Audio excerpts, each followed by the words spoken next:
चलिए फ्रेंड्स, इसका सॉल्यूशन देख लेते हैं। यहाँ पे मैंने बेसिक स्ट्रक्चर बना दिया है, दोनों हेडर फाइल्स इंक्लूड कर लिया है, मेन मेथड लिख लिया है, स्क्रीन क्लियर कर लिया है और लास्ट में गेट ch लिख दिया है, जिसका मतलब ऑलरेडी मैं आपको बता चुका हूँ। अब सबसे पहले चाहिए स्क्रीन पर a इक्वल टू, तो लिख देंगे printf a इक्वल टू, क्योंकि ये एज इट इज प्रिंट करना है।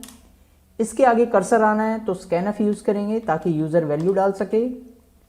scanf किस टाइप की वैल्यू लेनी है, इंटीजर वैल्यू लेनी है। किस में स्टोर होगी, एक वेरिएबल लेना पड़ेगा, मैंने मान लिया a, ठीक है।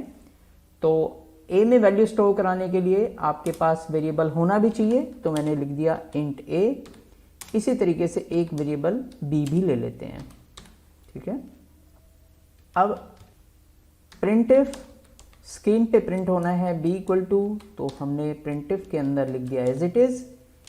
कर्सर चाहिए ताकि यूज़र वैल्यू डाले, तो उसके लिए यूज़ होगा scanf। किस टाइप की वैल्यू चाहिए, इंटीजर टाइप की, तो %d।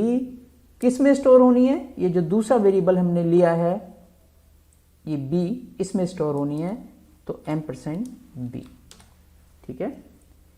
इसके बाद स्क्रीन पे हमने वैल्यू डाल दी। इसके बाद प्रिंट होना है आफ्टर स्वैप, तो ये printf से स्क्रीन पे आ जाएगा, तो हम लिख देते हैं आफ्टर स्वैप, ठीक है।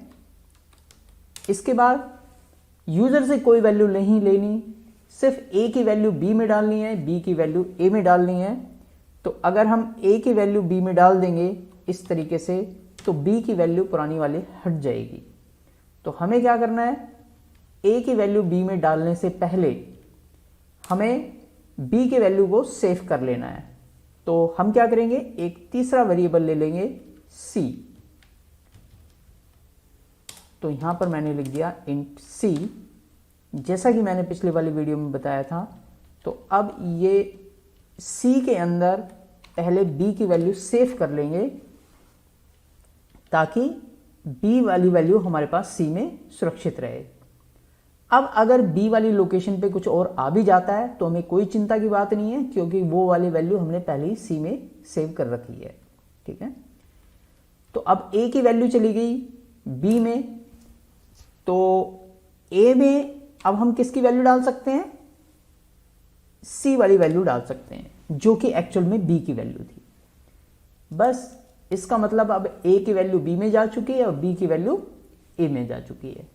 अब अगर आप प्रिंट करके देखेंगे, यहां पर प्रिंट कर दीजिए a इक्वल टू, इसके आगे वैल्यू यूजर से नहीं लेनी बल्कि प्रिंट करनी है, तो %d यूज करेंगे।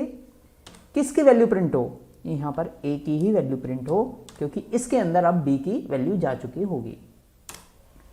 ऐसे ही printf डबल कोट्स के अंदर b इक्वल टू, यहां पर कर देते हैं %d। यहां पर किसकी वैल्यू प्रिंट करनी है, हमें b की। तो ये इस तरीके से हमने दे दिया, ठीक है। That's it. अब इसे आप कंपाइल कर लें और रन करके अगर आप देखेंगे, कुछ भी वैल्यू आप डाल सकते हैं। जैसे मैंने डाल दी 5, दूसरी वाली वैल्यू डाल दी 7। आफ्टर स्वैप प्रिंट हो रहा है a equal to 7, b equal to 5, लेकिन ये एक ही लाइन में प्रिंट हो रहे हैं। क्यों प्रिंट हो रहे हैं, क्योंकि हमें /n देना पड़ेगा। कहाँ देना पड़ेगा, एक तो आफ्टर स्वैप के बाद हम चाहते हैं कंट्रोल नेक्स्ट लाइन में चला जाए, यानी यहाँ पर दे देते हैं। और दूसरा, जब ये वैल्यू प्रिंट हो जाए इसके बाद भी कंट्रोल नेक्स्ट लाइन में चला जाए। अब फिर से कंपाइल कर लेते हैं, रन कर लेते हैं। a इक्वल टू कुछ भी वैल्यू डाल दी, मैंने डाल दी 3 और b की वैल्यू डाल दी 7। ये देखिए a में आ गया 7, b में आ गया 3। आई होप कि ये सॉल्यूशन आपको क्लियर हुआ होगा। चलिए मूव करते हैं नेक्स्ट वीडियो की ओर। All the best, keep watching.